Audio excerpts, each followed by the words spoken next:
Alhamdulillah, sallallahu wasallam ala Rasulillah Muhammadin sallallahu alaihi wasallam dan nabiyyi wa ala Ibu jemaah majelis taklim masjid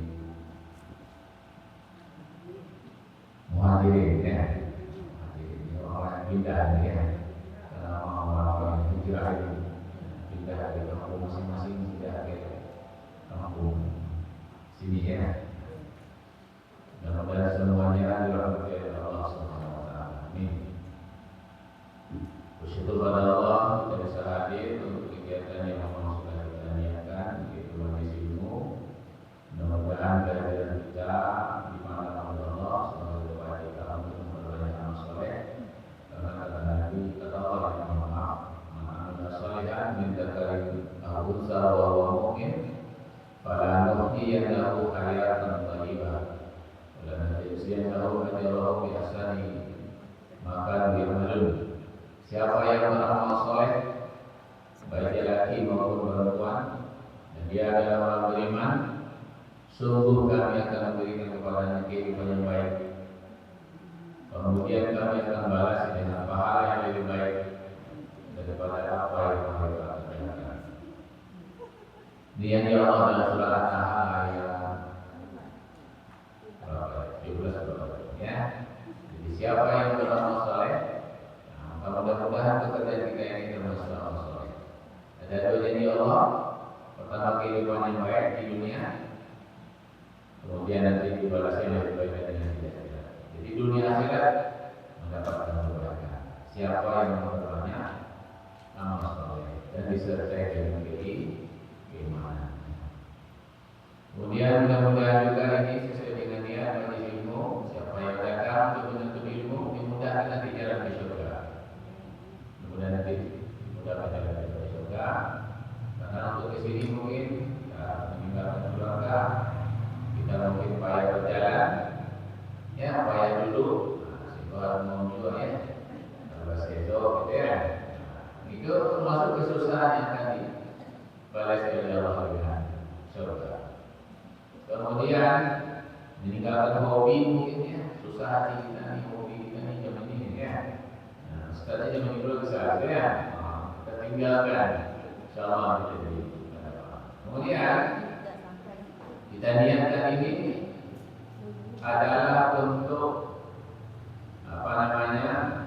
bersilaturahim. Siapa yang silaturahim? Ada dua pendapat. Satu dipanjangkan umur, yang kedua dimudahkan rezeki. Dewa silaturahim itu semua hubungan kasih sayang, tapi dua. Pertama murah rezeki, yang kedua panjang umur. Ya betul. Ya murah rezeki panjang umur kan? Setelah itu akan kita niatkan setelah. Jadi banyak yang akan kita peroleh nih pulang nantinya, ya. Banyak yang kita dapatkan ini, ya. Asal semuanya dilakukan dengan keikhlasan. Ya. Baik ibu-ibu semua, selain daripada bersyukur mari kita berselawat kepada Muhammad sallallahu alaihi wasallam. Allahumma shalli ala sayyidina Muhammad wa ala ali sayyidina. Belum semua yang selawat saja. Kita selawat sama-sama ya. Sallallahu ala Muhammad sallallahu alaihi wasallam. Sallallahu ala Muhammad sallallahu alaihi wasallam. Siapa yang tidak berselawat pernah dinamakan celaka oleh malaikat yang minta oleh Nabi. Jadi peristiwanya Nabi yang juga baca. Pertama, celakakan orang masuk Ramadan tapi dosanya tak diampuni. Katakan amin, katakan malaikat ke Nabi Muhammad, maka Nabi Muhammad mengatakan amin. Yang kedua, celakakan orang yang bertemu orang tuanya dan dia dewasa sampai bersama orang tuanya, dia tidak berbuat baik, maka Nabi disuruh mengambilkan pemikiran. Yang ketiga, celakakan orang bila nama yang kau disebut tapi dia tidak berselawat. Kayak gitu berselawat.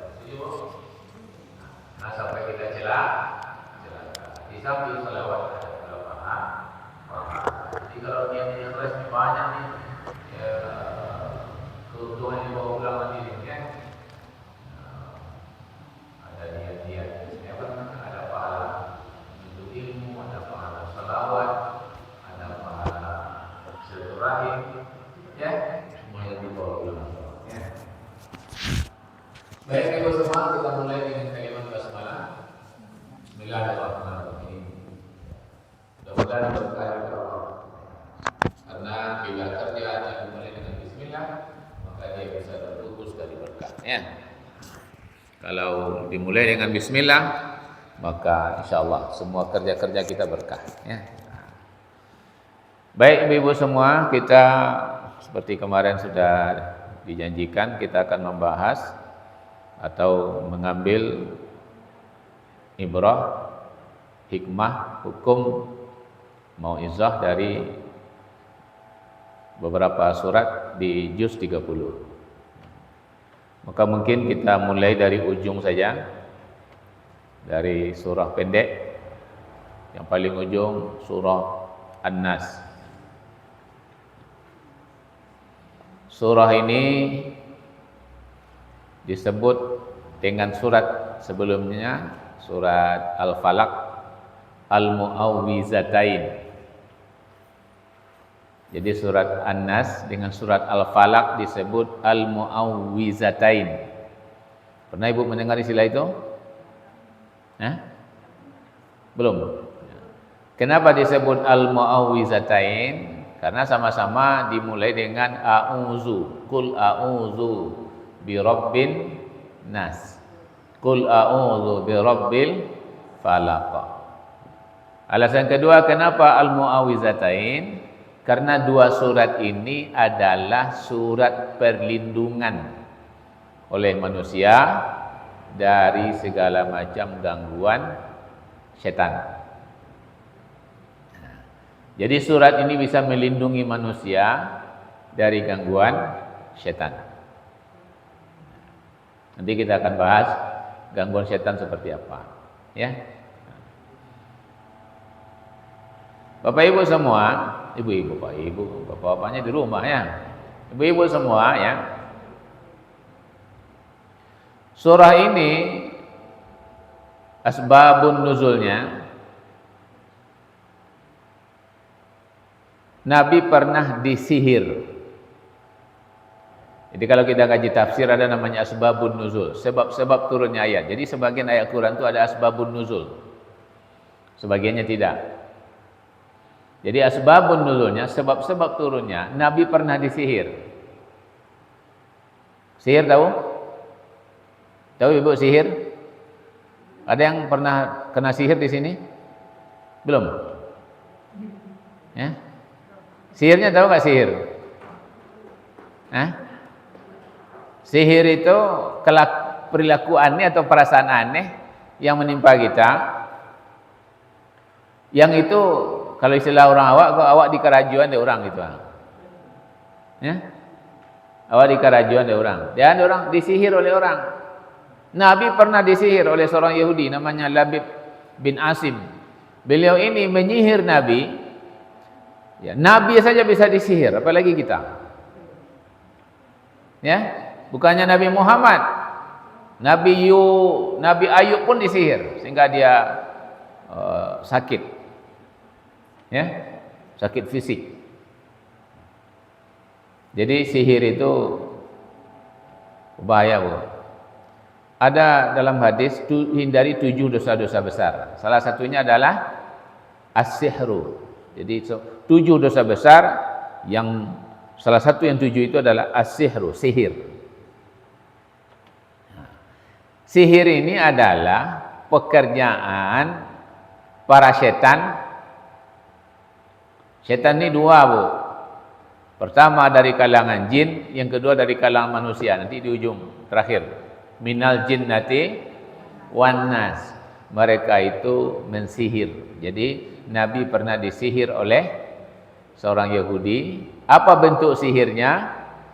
Dalam riwayat dibaca, Nabi itu disihir seakan-akan atau dalam bayangannya dia telah, mohon maaf ini ibu, mensetubuhi istrinya padahal belum. Dan itu adalah bagian dari sihir karena itu hanya dalam bentuk rasa-rasa. Ketika ditanyakan ke istrinya tidak melakukan apa-apa. Maka ibu-ibu semua, kalau kita ada merasakan sesuatu yang aneh-aneh pada diri kita, boleh jadi kita kena sihir. Dan sihir ini adalah kerja-kerja yang dilakukan oleh para dukun yang ingin menganiaya kita atau bermaksud buruk kepada kita. Nah, dan dia bekerja sama dengan syaitan-syaitan dari kalangan jin untuk mensihir seseorang. Nah, dan kalau ada orang mensihir kita, karena Nabi disihir oleh Labib bin Asim, lalu Allah turunkan ayat, bacakan oleh malaikat ayat 2 surat ini, maka Nabi pun kemudian sembuh. Maka itulah disebut Al-Mu'awwizatain. Dia ini 2 surat untuk penyembuh. Jadi kalau pembacaan Al-Quran kepada orang yang disihir itu namanya ruqyah syariah. Jadi kalau ibu-ibu pernah merasakan yang aneh-aneh, itu diruqyah dengan ruqyah syariah, membacakan ayat Al-Quran, salah satunya 2 surat ini. Dan biasanya ibu-ibu itu jin-jin yang masuk ke tubuh orang atau yang mempengaruhi orang melalui sihir, itu biasanya akan keluar. Kita dulu bersama kawan-kawan beberapa kali melakukan ruqyah. Ada yang di sekitar sini dulu, di Politani juga dulu, ya, di beberapa sekolah, madrasah, yang boleh jadi itu diantaranya ada yang sihir, tapi boleh jadi ada juga mungkin jin yang iseng.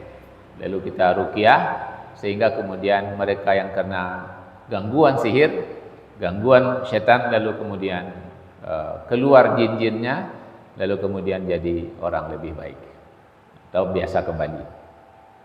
Ibu, maka karena Nabi juga pernah diruqyah syariah dengan 2 surat ini, kalau ada di antara ibu-ibu atau keluarga yang mungkin disihir oleh orang atau diguna-guna oleh orang atau dikerajuan oleh orang, maka jadikan 2 surat ini sebagai obat.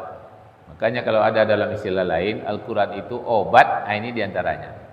Obat penyakit hati, obat penyakit sihir, atau penyakit aneh-aneh lainnya. Ya. Dan sihir ini biasanya pengendalinya dukun, Bu.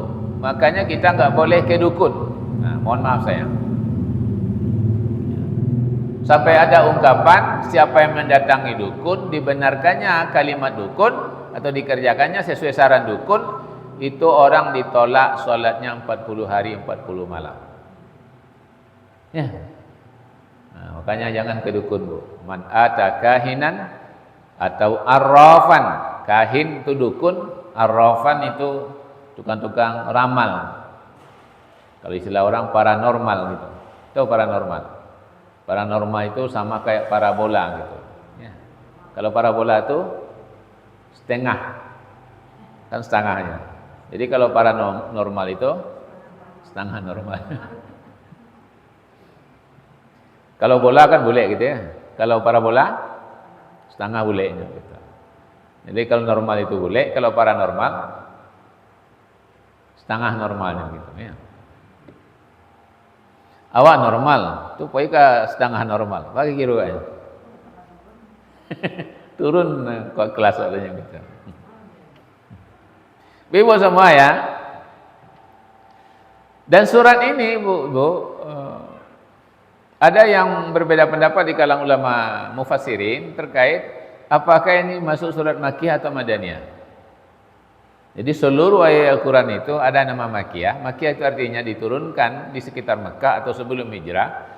Ada namanya surat Madaniyah, itu diturunkan di Madinah atau setelah Nabi hijrah. Para ulama berbeda pendapat. Ibnu Katsir mengkompromikannya. Apa kata beliau? Ayat ini termasuk ayat Makkiyah. Kenapa surat Makkiyah? Karena apa? Karena ayat-ayatnya tentang tauhid.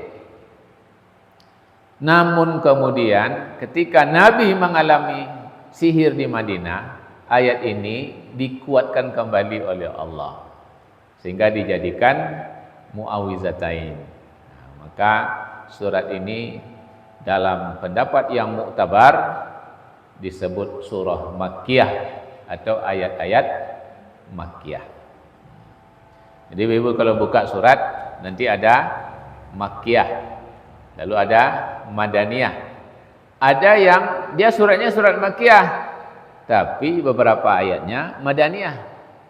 Ada suratnya surat Madaniyah, tapi ayatnya sebahagiannya ada Makkiyah. Contoh, surah Al-Maidah itu ayat surat Makkiyah, surat Madaniyah. Tapi ayat 3-nya adalah Makkiyah karena turun di Mekah ya ketika Nabi haji wada. Nah, ini diantara bentuk. Jadi ada surat yang full Makkiyah, ada surat full Madaniyah, ada surat yang nama suratnya Madaniyah tapi ada ayat Makkiyahnya, ada surat Makkiyah tapi ada ayat Madaniyahnya. Jadi perbedaan itu bagi mufassirin itu bisa nanti membantu dalam pengambilan ibrah atau pengambilan hikmahnya. Nah, kalau ibu-ibu cukup mungkin kalau ada Al-Quran saya lihat surat Makkiyah alah teman, surat Madaniyah alah teman. Makkiyah artinya apa tadi Bu? Diturunkan di sekitar Mekah atau sebelum hijrah. Kalau Madaniyah Madinah atau setelah hijrah, walaupun turunnya di Mekah tapi disebut juga Madaniyah ya, karena turunnya setelah hijrah. Jadi perbedaan-perbedaan itu menunjukkan bahwa para ulama terutama mufassirin memandang ada periode tapi kadang juga memandang tempat. Oke Ibu semua, kita mulai dengan ayat 1. Qul a'udzu birabbin nas. Qul itu katakanlah. Siapa yang suruh mengatakan Bu? Surat ini untuk siapa diturunkan? Kepada siapa diturunkan Al-Quran ini? Kepada Nabi Muhammad. Untuk siapa? Itu manusia. Maka qulnya itu adalah perintah dari Allah kepada Nabi Muhammad dan umat Nabi Muhammad untuk mengatakan qul. Katakanlah. Apa yang mau dikatakan? A'udzu. A itu artinya aku, uzu artinya berlindung, ya. Bi dengan Rabb Tuhan, falak artinya gelap. Ya. Ada yang katakan gelap kok falak ya. Nas artinya manusia. Katakanlah aku berlindung dengan Tuhannya manusia. Siapa itu? Tuhannya manusia siapa?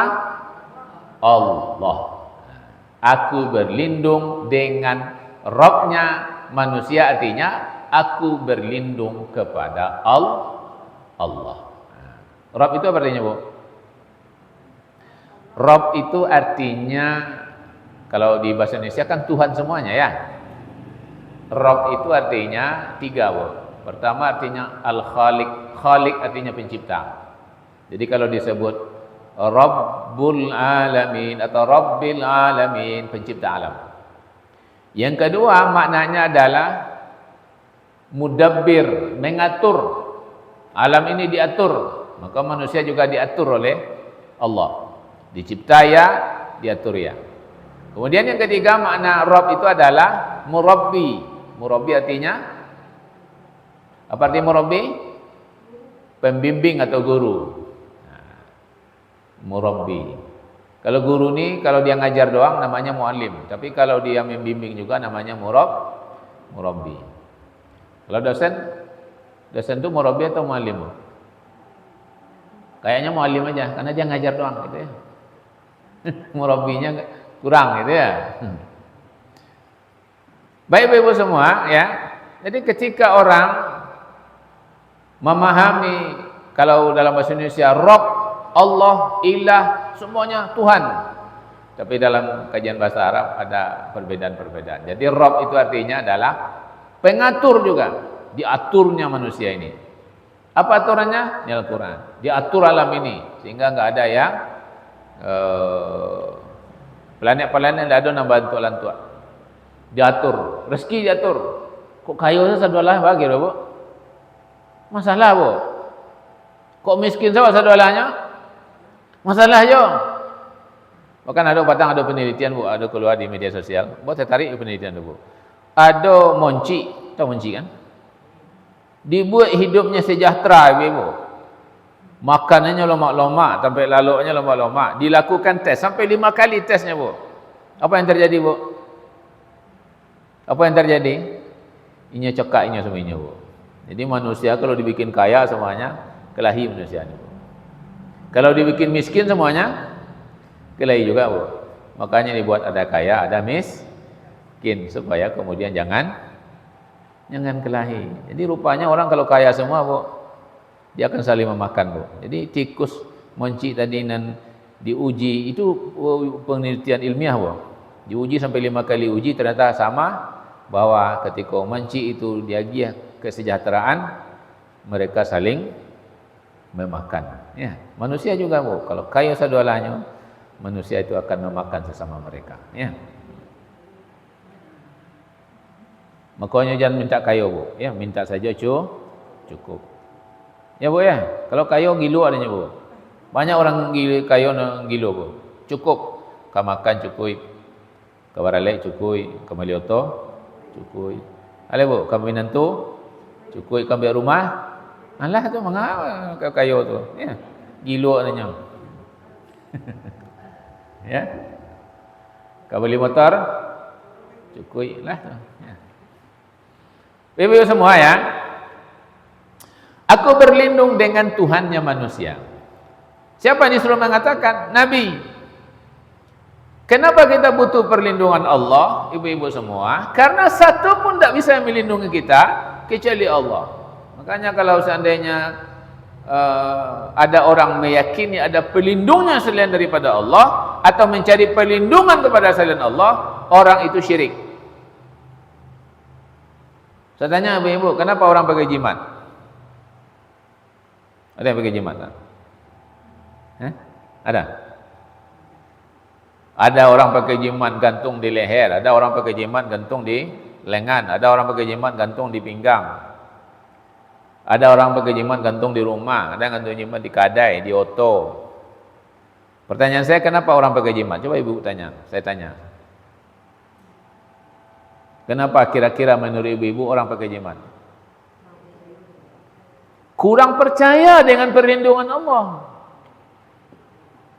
Iya tu betul. Ya. Makanya sampai Nabi mengatakan siapa yang gantung jimat itu adalah syirik. Kenapa? Karena orang yang ragu dia dengan bahwa Allah melindunginya, Maha mampu melindunginya, maka dia pakai jimat mencari perlindungan, itu makanya disebut syirik. Makanya menggantung-gantung jimat syirik. Kalau ada jimat buanglah. Ada jimat Bu? Kasih mas saya, nanti kita bakar depan masjid sama-sama. Karena ada ibu-ibu yang jimatnya itu menurut pengakuannya sebelum Pak Haji dulu dibakar sampai segiko Pak saja. Ya. Makanya ibu-ibu semua jangan pakai jimat-jimat. Karena Allah lah yang melindungi manusia. Makanya kalau seandainya ada buat organisasi, pelindungnya Allah Bu. Ya, kau pelindung Pak Wali. Pak Wali itu bisa melindungi gitu ya. Pelindung Pak Camat. Beliau saya tidak bisa melindungi dirinya. Itu kau melindungi awak sama-sama olehnya gitu ya. Pelindung Allah. Allahu waliyul ladzina amanu. Allah lah pelindung orang-orang beriman. Dan ada yang bisa melindungi kita kecuali Allah.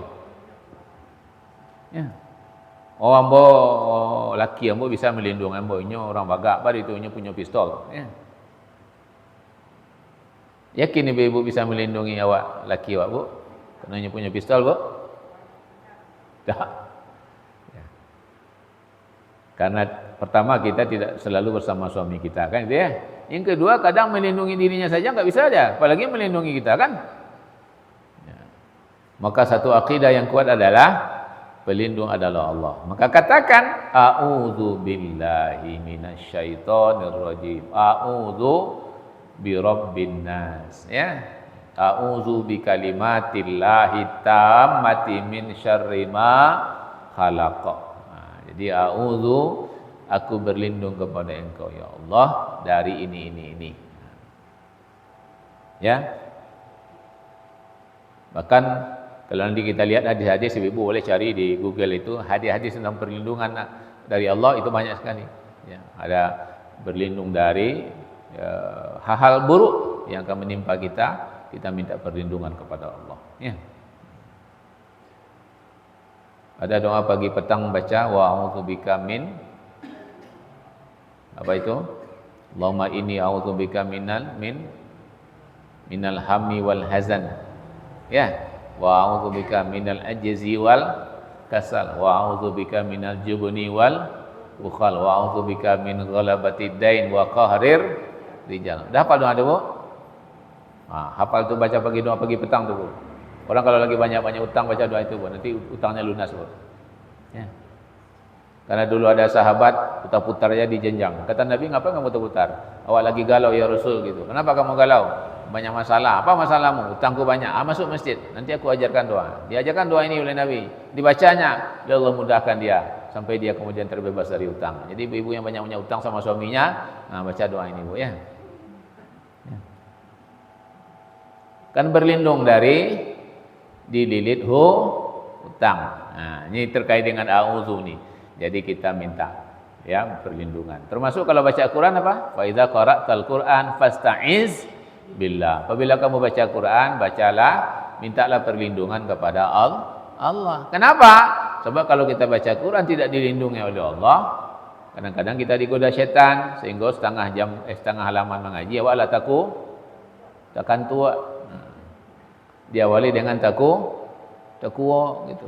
Baca buku, cek buku aman, baca Quran cek Quran aman. Pas baca Quran setengah baru lama ngantuknya. Jangan-jangan itu adalah cara setan karena kita tidak minta perlindungan kepada Allah. Maka ketika takwa disuruh baca auzubillah, Bu. Gitu. Suruh tutik muncuang, suruh baca auzubillah. Kenapa, Bu? Karena ada potensi setan masuk ke dalam kita melalui kuok tu, Bu. Karena ketika kuok tu orang rata-rata tak bisa galak gitu, Bu. Boleh ke mengecek gitu ya. Dan itu situasi di mana setan bisa masuk gitu. Maka kita berlindung sambil menutup mulut. A'udzubillahi minasyaitonir rajim. Jadi minta perlindungan kepada Allah ini harus menjadi budaya kita dan yakini hanya Allah yang mampu melindungi kita. Pastikan itu supaya kita jangan terjebak syirik. Baik. Katakan aku berlindung dengan Rabb manusia. Siapa lagi Rabb? Dijelaskan Malikin Nas. Malikin Nas itu maknanya rajanya manusia. Tapi ada yang memaknai juga yang memiliki manusia. Kita kan milik Allah ya. Ya, Bu, ya. Makanya kalau mati disebut inna lillahi wa inna ilaihi rajiun. Jadi manusia ini milik Allah. Kalau kira-kira kita ini milik Allah, Bu, kenapa ada manusia yang tidak mau diatur oleh Allah kira-kira itu? Padahal dia milik Allah gitu. Ibu kalau punya lalu tidak mau diatur di panganan cak, Bu. Punya kucing misalnya, tapi tidak mau diatur, dipangan kucing saja. Cepat. Iya Ustaz, awak punya suami Ustaz, tapi tidak mau diatur. Suami ibu tu tidak punya ibu dah. Punya siapa? Punya Allah, dititip ke ibu. Sama juga kami suami, ibu istri itu bukan punya kita, tapi punya Allah, dititip ke kita. Makanya ketika diambil, tidak usah stres-stres amat gitu. Kan dititip. Dulu kan enggak punya suami. Lalu dititip, diambilnya lagi. Maka innalillah udah selesai. Kok malah stres dan enggak laki gitu ya. Kan Allah titip. Ibu-ibu orang nitip barang, itu diambilnya balik. Cuma kecewa. Jangan ambil oleh. Kan barang hamba kerjanya. Ya. Dikasih anak, dititip. Jadi ibu, mohon maaf Ambo, suami ibu itu bukan milik ibu. Setuju, Bu? Kok enggak? Rasa memilikinya 100% kadang-kadang. Ya. Sehingga kadang suaminya juga milik orang tuanya. Karena gara-gara dia 100% miliknya, suaminya buat baik ke orang tuanya, keluarganya, marah-marah dia. Ya. Ambo yang marah saya bapak saja. Menolong orang gaib pun tak bisa di bini ambo dia. Kalau kau magi orang gaib menyuruh-nyuruh saja. Kalau tahu bini ambo saja, dua pokan ambo dah disapu di bini ambo dia. Itu bini ndak ikut majlis taklim tu. Ya. Kalau bini ikut majlis taklim lain itu, ya. Jadi ya, yang memiliki manusia adalah Allah. Rajanya manusia adalah Allah. Itu ada raja-raja, itu raja-raja kecil itu dikasih pula oleh Allah. Apa kata Allah? Ya, qulillahumma malikal mulk tu'til mulka man tasya, ya, wa tu'izzu man tasya wa tuzillu man tasya. Ya. Ada manusia diberi kekuasaan, wa tanzi'ul mulka mimman tasya, dicabut kekuasaan darinya, ada yang dimuliakan, ada yang dihinakan. Jadi raja-raja kecil itu Allah juga yang kasih sama dia. Yang daknya Allah gitu Ustaz, awak milihnya mah, awak milih digerakkan juga oleh Allah. Ya kok inyo dipilih jadi raja awak? Karena orang milih awak. Kalau Allah yang milih, pastilah orang-orang elok. Itulah para nabi dan rasul dipilih oleh Allah kan. Cuma kan sudah ditutup kan begitu. Ya. Maka kalau dapat pemimpin kurang baik, tandanya masyarakatnya tidak baik, Bu. Itu kuncinya. Tidak bisa, ya kecuali Allah yang nunjuk. Ya, baik. Siapa Allah itu? Ilahin. Nah, ilahnya manusia. Ilah ini maksudnya Tuhan juga. Tapi maknanya sesembahan manusia. Makanya ketika la ilaha illallah apa artinya, Bu? Bukan. Kalau tiada Tuhan selain Allah, itu kita belum sampai kepada makna yang sesungguhnya dari la ilaha illallah. Lalu apa makna la ilaha illallah itu? Tidak ada sembahan kecuali Allah. Baru, Bu. Kalau tiada Tuhan selain Allah, iblis juga ngaku dia, Bu. Tidak ada yang aku cintai kecuali Allah. Itu paling tinggi itu. Jadi kalau la ilaha illallah tiada Tuhan selain Allah, itu masih kelas iblis, Bu. Karena iblis sudah temu dengan Tuhan, sudah jumpa sama Tuhan, sudah cakap-cakap dengan Tuhan. Tahu betul dia Tuhan itu cuma satu. Tapi naik la ilaha illallah, tidak ada sembahan kecuali Allah. Baru naik itu. Iblis itu yang lemah dia. Puncaknya adalah tidak ada yang aku cintai kecuali Allah. Itu baru mantap, Bu. Sehingga orang kalau sudah cinta sama Allah, dua kata saja, Bu. Apa dua katanya, Bu? Sami'na wa ta'na. Kami dengar dan kami taati. Kalau tidak cinta sama Allah, dua, Bu. Kalau dia kafir, sami'na wa asaina. Kami dengar dan kami ingkari. Kalau setengah-setengah, mau dia awak pada umumnya, itu sami'na wa antokna. Nyole mana ngau, penyontok saya gitu. Itu, Bu, tu sami'na wa antokna gitu. Nyodanga, Bu. Ceramahnya nyodanga, kajinya nyodanga, ilmunya nyodanga, penyontok saya. Atan dua antoknya, nyotolak indak, nyokarajon ndak lo. Itu namanya sami'na wa antokna itu. Pengajian taruh, majlis taklim taruh. Tapi amalannya tidak berubah, tidak ada bertambah, perangai itu juga. Itu namanya sami'na wa antokna gitu.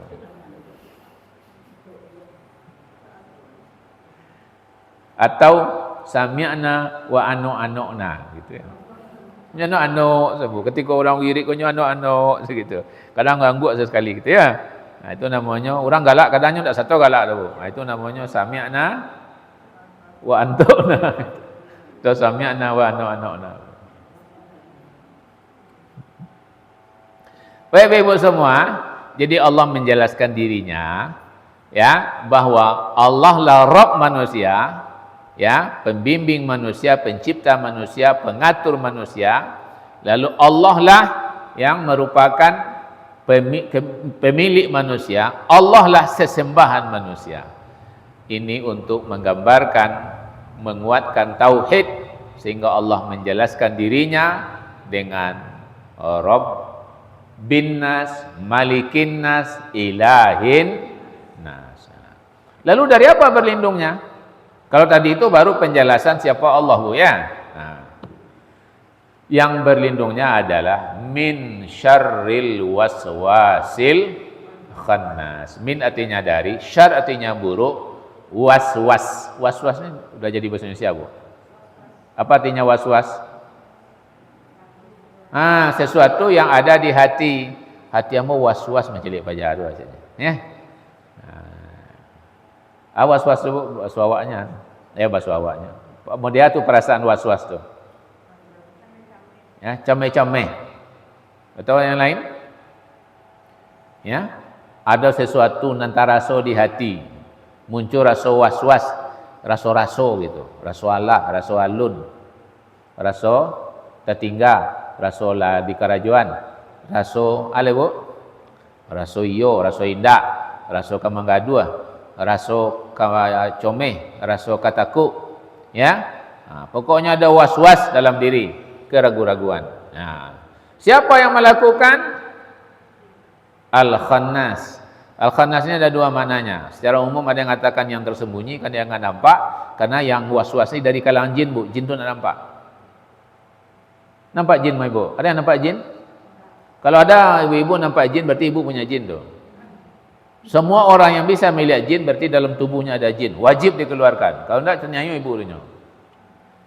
Ya, karena jin tak boleh masuk ke tubuh orang. Walaupun apapun alasannya. Nyo kadang mohon maaf, ibu jin ko kadang-kadang masuk ke tubuh orang, nyo rayu-rayu orang.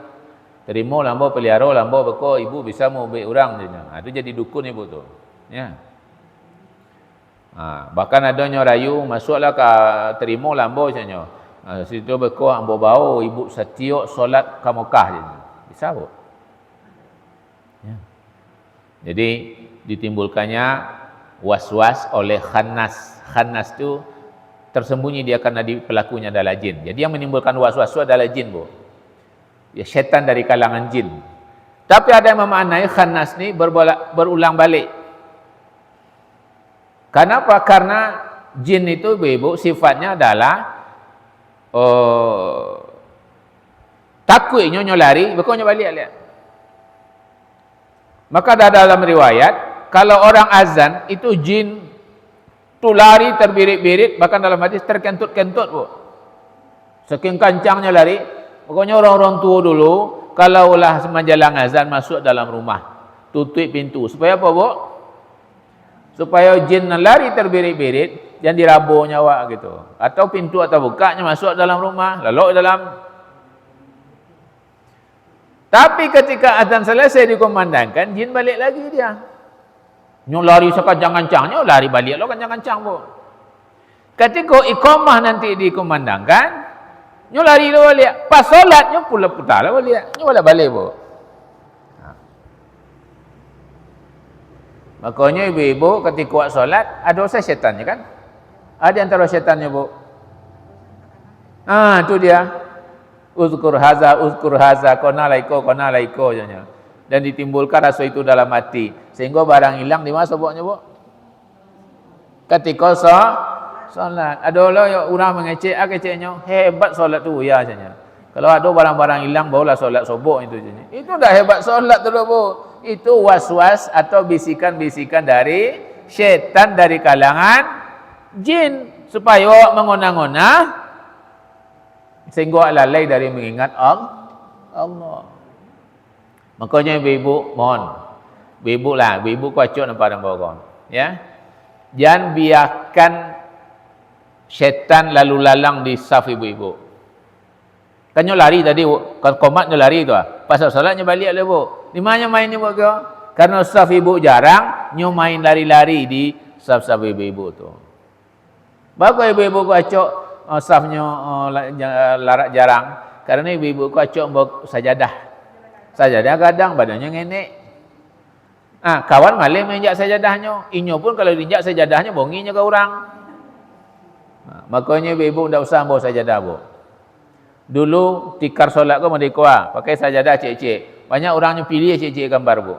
Akhirnya safnya jarang. Lalulah syaitan sekadang anak kambing di situ merusak kekhusyukan kita. Makanya ada perintah suddul khalal. Jangan biarkan ada celah, isi yang celah-celah tu. Maka rapat sahabu. Batan do rapatnya, basobok bau awak jo kawan sabalah. Sudah itu buka kaki sekadang bau sehingga basobok lo kaki awak jo kaki kawan sabalah. Nah, itu rapat bu. Maka kalau ibu-ibu membawa sajadah, ikhlaskan sajadah ibu diinjak orang. Setuju bu? Kau indah, kau sajadah mahal macamnya. Lepas atau bawa sana ketek, atau tidak usah bawa sajadah. Kalau ada lapi ya. Ya bu ya. Saya paling sering melihat saf ibu-ibu ni renggang. Itu menjadi sarana bagi syaitan yang balik tadi untuk mengganggu kita. Ya bu ya. Setuju bu? Nah, bu pernah ibu-ibu kau bercakap di satu masjid bu. Gara-gara nyo pakai sajadahnya dek orang. Karena ibu kau nyolotan sajadah kau belum puasa kau bu. Nyolotan sajadahnya itu lambat-lambatnya tiba. Pas orang menyusun saf tu pakai orang bongihnya. Keceknya. Kau sajadah mahal macamnya. Tak kata Bali kau orang siko kau dah. Tak di Turki dan Bali, di Perancis dan Bali kau nyo. Oh hebohnya bu. Ya. Jadi hati-hati kita ya. Nah, jangan diberikan peluang ya. Nah, ibu semua, jadi syaitan dari kalangan jin itu dia menimbulkan was-was. Hati-hati bu. Kalau acok was-was, jangan-jangan kita sedang dalam gangguan syaitan bu. Ada saya was-was bu. Bahkan ada orang yang pernah kami ruqyah dulu sama-sama bu. Dia selalu ditimpa was-was. Kapan? Sudah wudu, was-was lepas, wudu lah balik. Sudah wudu, was-was lepas, wudu lah balik. Sehingga kecil keluarganya, korojonya bau wudu saya gitu. Sampai habis ayah dia, kami matiin ayah lah saya barunya berhenti wudu. Jadi was-was dia, ditimbulkannya was-was. Ya. Dan was-was tu nak membuat awak comeh kadang-kadang.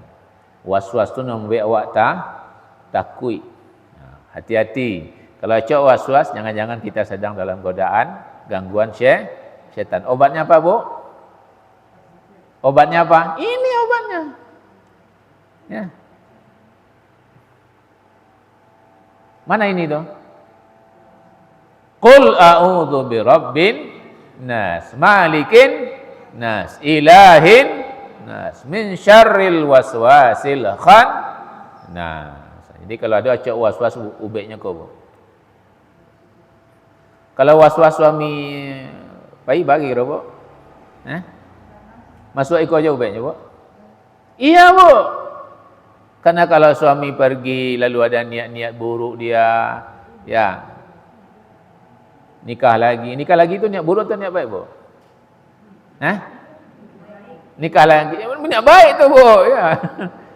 Cuma kalau dia mungkin ingin selingkuh, ada was-was kita, ya kita juga berlindung dari Allah sambil kita katakan, ya Allah lindungi suamiku dari gangguan syaitan, gitu. Ya. Sehingga pas dia mau berbuat buruk, teringat karena doa kita dikabul oleh Allah, dia ingat, saya pernah bu, ada orang bu, saya hampir berbuat maksiat buya aja. Cuma pada saat saya akan melakukannya, terbayang wajah istri saya katanya. Mungkin doanya makbul ketika itu. Mana tahu kita kan. Saya kan juga nggak nanya sama istrinya gitu ya. Tapi itu cerita dia. Ya. Jadi pas saya mau berbuat maksiat, buya katanya terbayang istri saya dan saya kasih uang dia, saya suruh dia pergi katanya. Itu cerita orang sama saya, bu. Ya. Saya katakan berarti Allah selamatkan ya, bapak, lalu istri yang setia berarti jangan dia khianati. Makanya sering doa-doakan suami ibu. Ya. Kadang-kadang doa kita pas di saat suami mau bikin serong, lalu doa kita diijabah oleh Allah. Ya. Kadang-kadang lain doakan suami, tapi doanya jelek kadang-kadang ya. Baik ibu semua, kita lanjut ya. Ini penjelasannya. Allazi yuwaswisu fi sudurin nas. Dialah yang khannas tadi, jin yang bolak-balik tadi, jin yang sembunyi tadi, menimbulkan bisikan-bisikan di hati manusia. Ya. Sudur itu artinya dada, bu. Cuma dada di situ maksudnya hati, karena hati letaknya di dada. Maka dialah yang membisik-bisikkan ke hati, bu. Kalau orang bisinya ke telinga, bu. Gitu. Orang itu, bu. Kalau jin bisiknya ke hati langsung. Makanya ada orang yang ketika dibisiki oleh setan, kan ada yang ditangkuk-tangkuk mah. Kenapa kamu mau melakukan perbuatan sekejam itu? Apa kecaknya, Bu? Saya mendapat bisikan. Begitu. Siapa yang membisikkan? Setan. Setan yang mana? Dari kalangan jin. Dibisik-bisikannya ke hati. Sehingga ada orang membuat sesuatu yang di luar nalar kadang-kadang. Di luar dah mungkin gitu. Karena bisikan syaitan. Bahkan ada orang Bapak Ibu bisa melakukan sesuatu yang rasa tidak mungkin donya sampai setinggi itu aja. Ya, tapi karena bisikan syaitan dia melakukan sesuatu yang tidak mungkin itu. Ya. Sama halnya juga ibu-ibu, ketika ada jin yang baik juga, kadang-kadang dia juga membisik-bisikkan hal yang baik. Tapi ada yang mengatakan itu malaikat, ya. Kalau kalangan syaitan, jin, mereka itu membisikkan, menimbulkan was-was di hati manusia untuk melakukan hal-hal buruk. Ya, dan ketika hati dikendalikan oleh syaitan yang buruk, maka itulah nafsu yang cenderung, kata Nabi, kata Allah ya, innan nafsa la ammaratun bisu. Nafsu itu cenderung menyuruh orang kepada yang buruk, ya. Baik ibu semua, maka kita berlindung dari syaitan, dari pengikut iblis. Saya belum tadi sebut iblis ya. Jadi iblis itu makhluk atau kelompok pengingkar pertama, Bu. Iblis namanya. Pengikutnya disebut syaitan. Syaitan itu dua, Bu. Pengikut iblis dari kalangan manusia, berarti manusia itu syaitan. Pengikut iblis dari kalangan jin, maka jin itu disebut syaitan. Induk angkangnya siapa namanya, Bu? Iblis. Yang disuruh sujud ke Nabi Adam dulu siapa? Iblis. Aba was takbara. Pengikutnya dua. Yang digoda-godanya untuk mengikut dia dua. Dari kalangan jin, dari kalangan manusia. Apakah seluruh jin itu jahat? Tidak. Jin itu sama kayak manusia ini, Bu. Sama kayak manusia ini. Manusia ini kan ada yang jahat, ada yang baik gitu ya. Ada yang kurang baik, ada yang setengah baik gitu ya. Ada yang baik di luar, buruk di dalam. Ada yang buruk di luar, baik di dalam. Ada yang buruk di luar, buruk ke dalam gitu. Ya. Sama gitu, ada yang taat, ada yang baik, ada yang jahat. Ya. Yang jahat-jahat itulah yang digunakan oleh para dukun-dukun untuk lakukan sihir. Kalau dia baik enggak mau dia. Ya. Sama kayak manusia, persis, Bu. Ya, persis. Jin itu persis dengan manusia. Ada yang rajin ibadah, karena memang diciptakan untuk ibadah. Tapi ada yang jahat, kejahatannya luar biasa. Ya, maka kita berlindung. Ini di masjid ini ada jin kan, Ibu? Ada. Boleh jadi dia duduk di salah ibu-ibu. Karena ketika Al-Quran dibaca, kadang jin-jin ikut. Ketika ada majlis ilmu, jin-jin juga ikut dia. Ketika orang sholat, jin-jin juga bisa ikut sholat dia. Ya. Syaitan juga ya, jin dari kalangan syaitan. Itu mah orang sholat, kalau safnya renggang dia lari-lari, ya kan? Ya, yang dia mengganggu gitu. Saya tanya ibu-ibu, di rumah ibu ada jin enggak? Ada. Apalagi kamar-kamar kosong enggak pernah dipakai. Itu tempat enak tidur sama jin tuh. Ya. Makanya bikin rumah jangan banyak-banyak kamar, Bu ya. Kan nanti jin tuh suka tidur di kamar-kamar kosong, di rumah-rumah tinggal, atau di kayu-kayu besar, atau di hulu-hulu air. Itu tempat tinggal jin tuh, di tempat-tempat kotor. Boleh jadi di rumah ibu. Kenapa kita masuk WC doanya apa, Bu? Masuk WC, Bu, apa doanya, Bu? Allahumma inni a'udzubika. Masih hafal ya? Kadang nak tekah hafal awak lalu lupa gitu. Karena jarang diamalkan gitu ya. Minal khubusi wal, itu siapa tuh, Bu?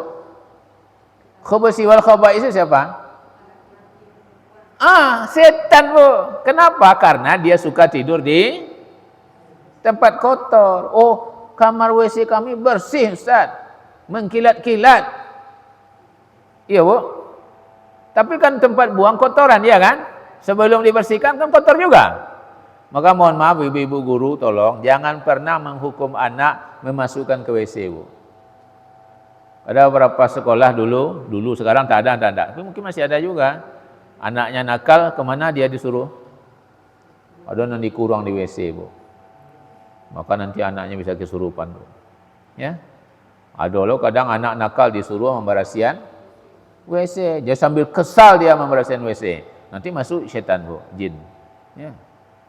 Nah, jadi ibu kalau dia membersihan WC sedang tidak kesal, tak apa-apa. Oh sedang berang ini karena dia gi hukuman.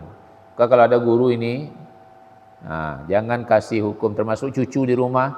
Ada pernah orang cucunya anaknya dimasukkan ke WC dia. Dia masuk anak ke WC gua ya. Nah, enggak boleh, Bu. Karena itu tempat sarangnya jin jahat ya. Nah, oke, Bu.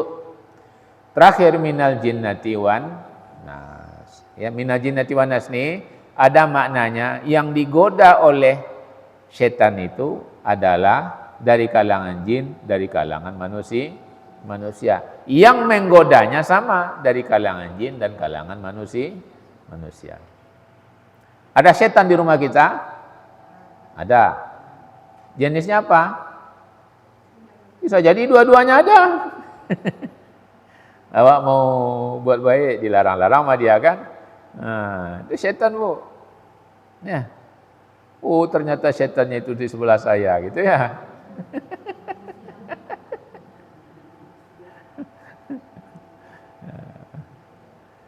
Bisakah dia selamat? Bisa, Bu.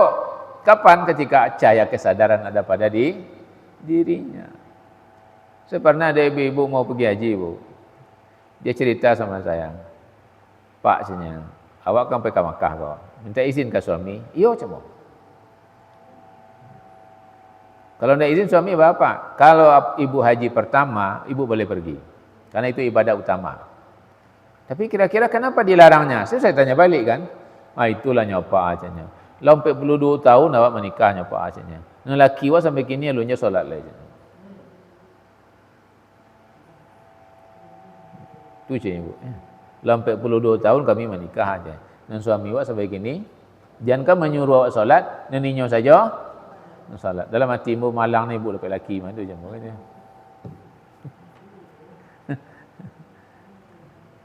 Ya Bu ya. Tapi balik. Ya, jodohlah terjadi. Ya, kecambul tiba di Makkah biswa, ibu tetap baik je. Boleh kalau suami ibu tidak solat. Karena ko ibadah utama, rukun Islam. Cuma tiba di Makkah nanti doakan suami ibu. Ya, ditampai-tampai mustajab. Yo Pak Ustaz, yo didoakan nanti. Nah, gitu ya. Cuma bon taklah soboknya pulang haji, tabaan, tak lebar hasil doanya tidak gitu ya. Baik ibu semua. Sampai situ ada 6 ayat ya. Surat ini pasti hafal oleh ibu ya. Karena termasuk surat pendek gitu ya. Karena guru ngaji kita dulu apa ajarannya? Sesudah Al-Fatihah baca surat-surat pendek gitu ya. Memang surat-surat pendek yang disuruh Bu setelah baca Al-Fatihah dalam salat? Enggak, boleh panjang. Cuma guru ngaji kita dulu sudah terlanjur mengajarkan seperti itu ya. Sehingga surat-surat pendek 3 kul hafal gitu. Yang panjang dapat. Akibatnya sampai kini pun awak bermasalah. Kalau imam bacanya panjang, kecewa. Lebih bisa ditukar imam.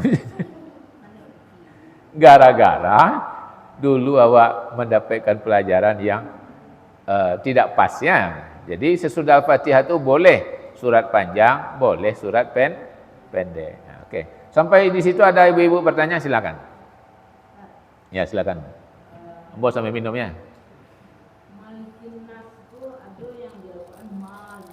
Ya. Ya. Kedua-duanya benar Ibu. Ya. Ketika malikin nas artinya raja. Ketika pendek artinya memiliki. Sama Bu. Karena raja itu kan memiliki. Ya. Jadi ketika panjang maliki yaumiddin sama. Ada yang pendek, ada yang panjang. Ya. Tapi lumrahnya kalau di maliki yaumiddin panjang. Kalau di sini lumrahnya pendek. Maka artinya yang memiliki. Kalau panjang artinya malik. Malik itu artinya raja Bu. Karena dia juga memiliki kerajaan itu kan gitu. Ya.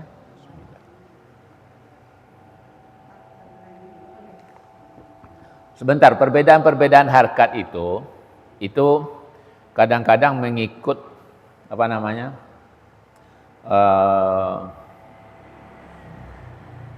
Apa namanya nih? Qiraat ya. Jadi perbedaan panjang itu mengikut qiraat. Qiraat itu di dalam khazanah Islam boleh 7. Maka ada namanya qiraah sab'ah. Ya, dengan 7 imam. Jadi beda panjang pendek, kemudian beda beberapa membaca, itu qiraah. Sepanjang masih dalam qiraah itu benar. Tapi kalau di luar itu, tapi harus konsisten, Bu. Konsisten itu artinya sama membacanya dengan satu qiraah gitu ya. Nah, ilmu itu ada pada ahli-ahli Quran. Kalau saya tidak menguasai ilmu qiraah itu ya. Baik, silakan Ibu.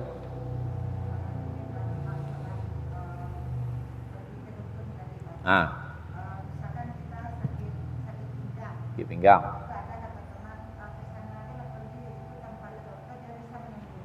Ya. Ya. Benar. Wallahu alam.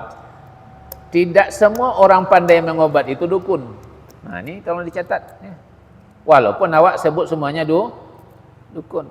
Terus mana yang dukun? Dukun bekerja sama dia dengan jin, Bu. Tapi kalau ada orang ngerti cara-cara tertentu atau benda-benda tertentu, lalu dia karena sudah sering berulang-ulang, dia biasa bisa dia mengobati, ya, atau bisa dia dengan ilmunya dia kasih resep, dan dia tidak bekerja sama dengan jin-jin peliharaannya, itu bukan disebut dukun. Nah, maka orang kau dukun atau tidak bisa dipastikan. Pertama sebutan-sebutan orang itu dukun mah tidak bisa. Awal dukun sedolanya, orang pandai menjawab anak, dukun beranak gitu ya. Padahal dia bukan dukun, Bu. Cuma pandai menjawab anak, pandai pula memotong pusek. Nah, dia awak siapa namanya? Dukun beranak. Awak kan dukun sedolah saja gitu. Awak lama-lama kadang mungkin jadi dukun orang gitu ya. Jadi yang dikatakan dukun atau kahin dalam bahasa Arab itu mereka yang bekerja sama dengan jin untuk proses pengobatannya. Nah, itu bahan pastikannya. Ayo bertanya semuanya, Bu. Ada beberapa indikasi, Bu. Ya. Ada beberapa indikasi. Apa indikasinya? Di antaranya, kalau inyo membaca mantra atau ruqyah tidak berdasar ayat-ayat Al-Quran, hadis-hadis doa-doa mutawatir atau doa-doa muktabar atau doa-doa sahih, lalu campur aduk malah pakai ada fufu gitu yang mungkin memakai mantra-mantra yang itu di luar Al-Quran dan hadis atau doa-doa maksur, itu hati-hati, itu indikatornya. Udah indikator lainnya, kadangnya minta aneh-aneh, tidak ada hubungannya jo pengobatan, tidak ada hubungan sama sekali itu. Baik secara akal, baik secara ini nggak ada hubungan, ya. Dan kadang-kadang kasih jimat, hati-hati. Itu indikator aja. Boleh aja dikenal kesehariannya, kadang ini tidak sholat, ya. Atau kadang-kadang sholat, bila-bila nampak ada orang saya, ya. Itu diantara indikator saja, ya. Cuma pastinya dia ditanya, Bu. Ada talak dia buat nanya, ada usah berubah itu. Kau rubek itu apa tu santiang berubek pakai sukun je. Apa bacanya ya. Kau dukun kau mau bek kami kau monto-montoannya kau gitu, mantra-mantranya gitu. Ya. Lei ayat Al-Quran, lei doa-doa maksur. Lei kecanya. Aku lei cuma kau rian dongannya kau monto nubek je nya. Lei di kerajaannya, ada dukunnya tu, Bu. Ya. Karena memang pada ada benda-benda yang ada di alam ini, apakah tumbuhan atau benda-benda tertentu, ada khasiat obatnya, Bu. Di mereka karena ulang-ulang tahunya. Ureko untuk iko, daun iko untuk iko gitu ya. Maka sepanjang awak bisa memastikan nak jangan sampai tergadai akidah awak, nak sampai ditolak solat awak, boleh ibu-ibu bertanya. Ya, kan hak awak nak berubah. Sama ibu kecil orang apa tu doktor gitu. Awak ragu, lebih dia tanya, apa yo sebenarnya doktor apa? Kan bisa saya tanya. Kau yang kira ada doktor yang suntiknya gitu, salah suntik kok gitu kan. Kurang kesehatan pas sakit malah adanya. Enak. Jadi itu ibu-ibu. Jangan tergoda jo kehebatan dukun. Contoh, sakit, ulun aduk ngecek sakit oleh tahu saja. Hebat hebat apa tu? Tahu tak? Karena dia punya jin-jin peliharaan. Awak menunggu di luar, mau tanya kawan, sakit ibu ke poru. Kau kecek jinnya, kun je nya. Tu bos je nya. Tu orang jibak kunyang tu hanya sakit poru macamnya. Tu kau sakit poru ibu ya saja. Lah 9 bulan ya saja. Awak ni hebatnya ulun aduk ngecek lebihnya. Karena jin-jin tu buknya curi-curi informasi. Kau bergantayangan. Tak nampak dah awak. Ibu mau tanya kawan, ya. Bu dari mana pulutan saja. Aski bu ke boruknya. Lalu ubek ni kena lah 9 bulan dia nya, ya. Pokoknya lapor ke bosnya. Bos, tu nama baju kunyang tu saja sakit boruk tu bosnya, ya. Nyolah lama belaki ndak beranak tu bosnya. Itu kau tu lah ya. Ya, jadi ibu jangan terpedaya loh. Ya. Wala yo lo hebatnya saja, ya. Dah dua ngecek obeh ni saja. Ya. Tu kalau sakit baca doanya.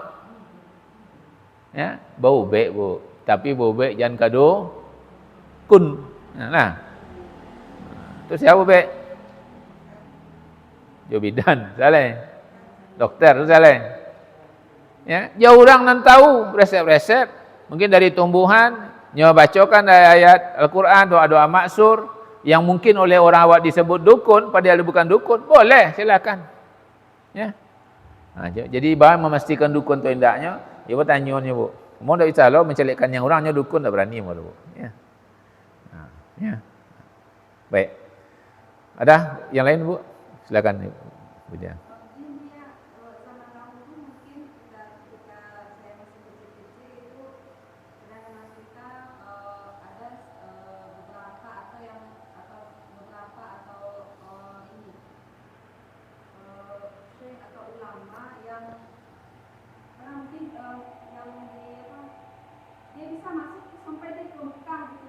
Ya.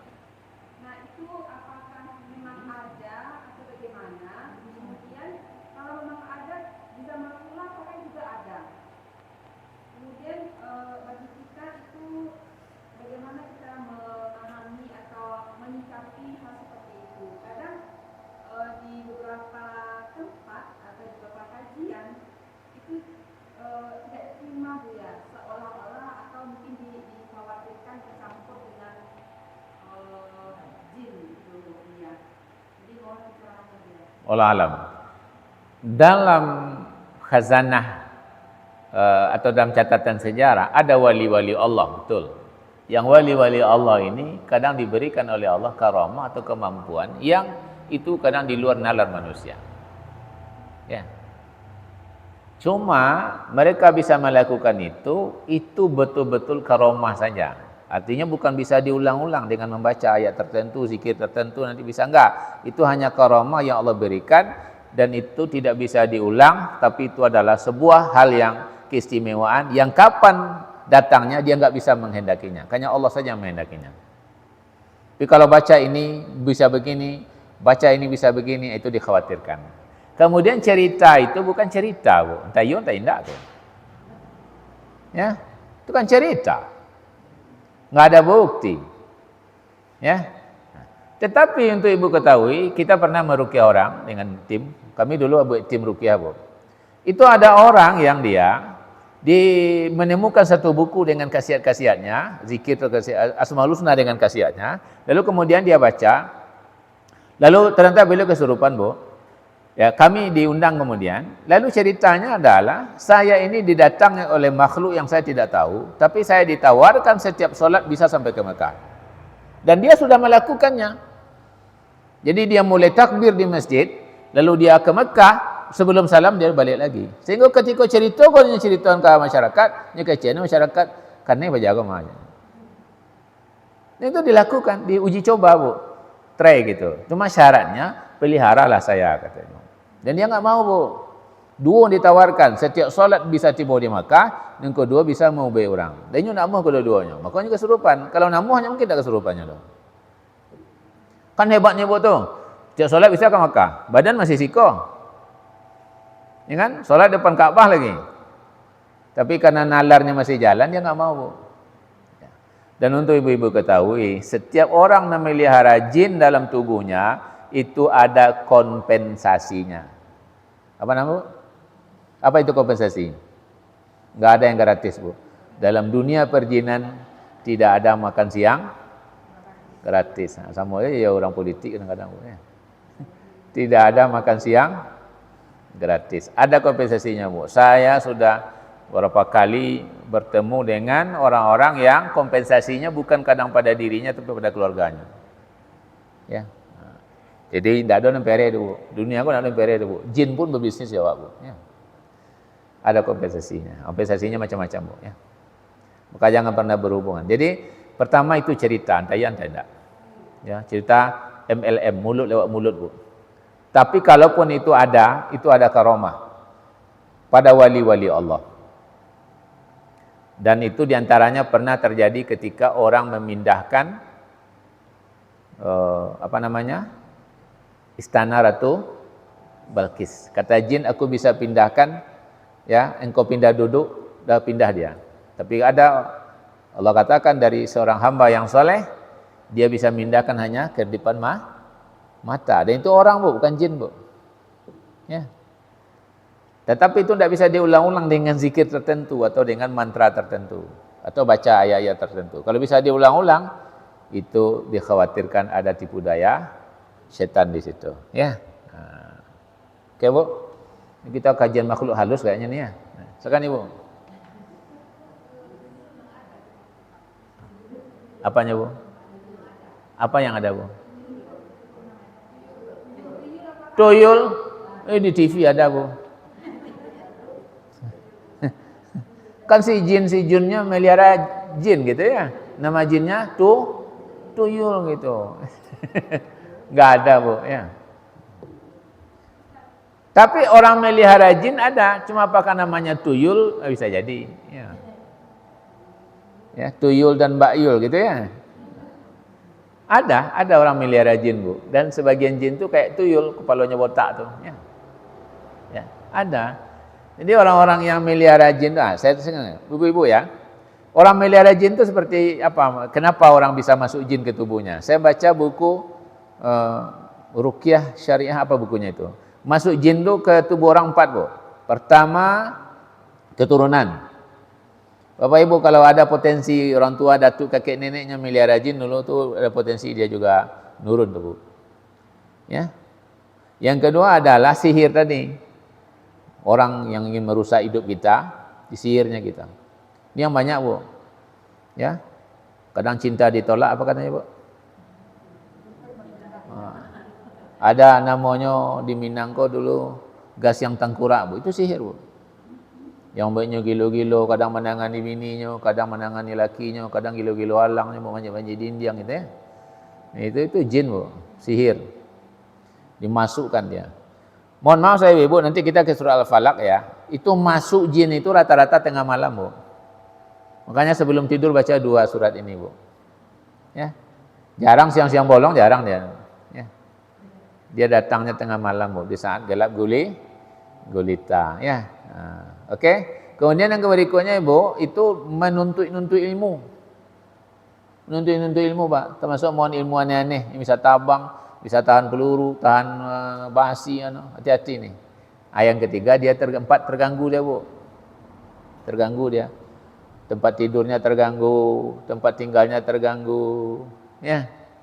Nah, makanya ibu-ibu, kalau kita mau tidur, kenapa digini-ginikan oleh Nabi? Bukan soal kotor, Bu, tapi boleh jadi dia sedang istirahat, ya. Supaya dia pergi, disuruh dia pergi dulu, ya. Kok enggak langsung saya mau nyak sampai lalu. Mencukiannya, Bu, gitu kan.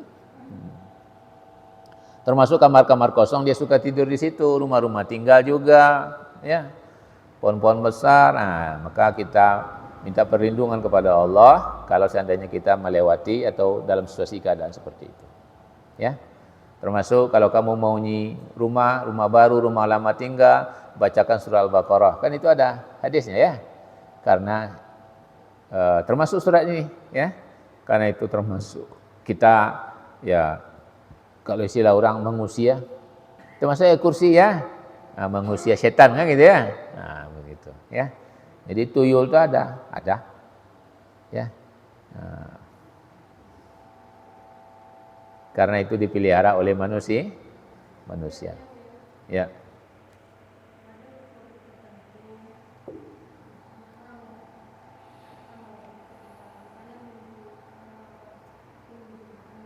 Ya. Ya.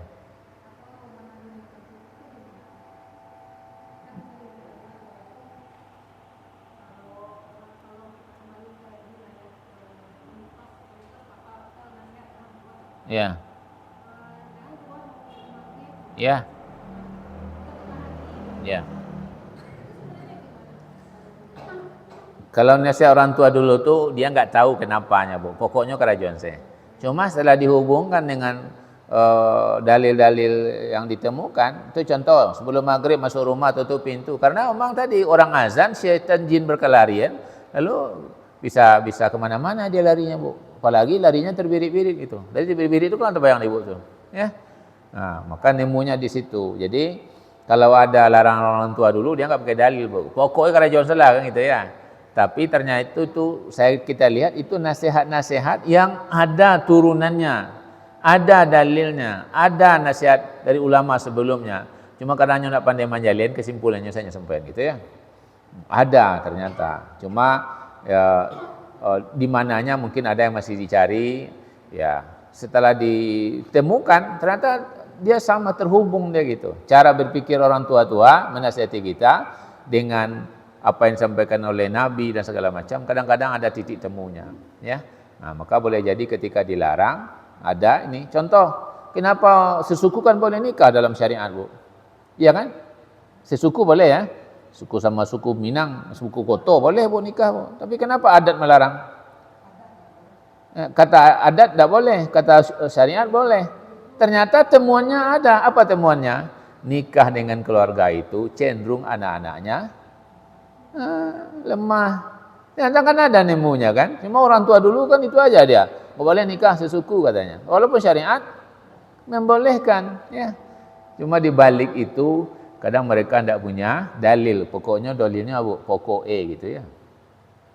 Pokoknya tidak boleh. Nah, dia itu aja, Bu. Kadang-kadang nemu kemudian titik temunya ada kemudian, ya. Waktu oh itu dalil, Bu, itu jelas dalil. Tiga waktu tidak boleh sholat. Pertama matahari terbit, yang kedua matahari di tengah sebelum tergelincir, yang ketiga waktu terbenam. Itu haram sholat, Bu. Itu dalil, Bu.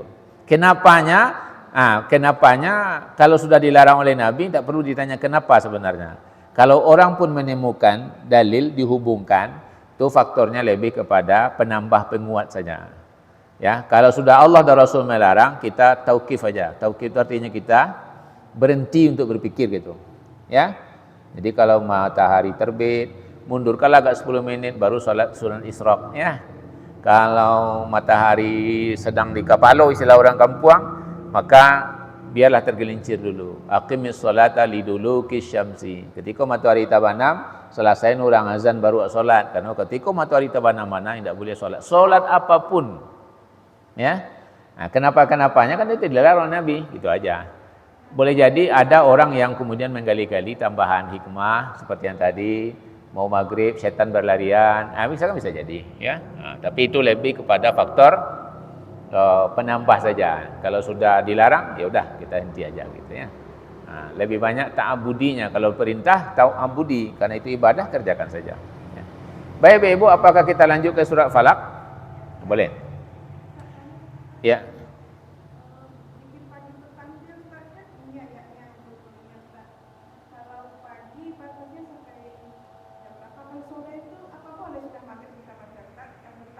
Oh, zikir pagi dan petang. Pagi ba'da subuh, ya, sampai sebelum siang. Kalau sore itu ba'da asar sampai maghrib, Bu. Tapi kalau nggak sempat, boleh siang maghrib silakan, tidak apa-apa. Mau zikir pagi petang dibaca malam juga nggak apa-apa, ya. Tapi kan wasabbihuhu bukrata wa asila. Kan memang diperintah untuk bertasbih pada waktu pagi dan petang. Pagi itu setelah subuh, Bu. Ya. Nah, pagi itu setelah subuh, siang itu, sore itu setelah asar. Batasnya itu kalau sore sampai maghrib dah itu batasnya. Kalau pagi sampai duha lah, ya. Jadi mau bacalah pagi, tapi ada zikir pagi petang gitu ya. Paginya itu siap subuh ya. Oke, baik. Kita lanjut ibu-ibu ke Al-Mu'awwizatain yang kedua, yaitu surah Al-Falaq. Ya. Qul a'udzu birabbil falaq. Katakanlah aku berlindung dengan Rabb-nya Falaq. Falaq apa artinya? Ada yang mengatakan itu adalah waktu subuh atau fajar. Ya.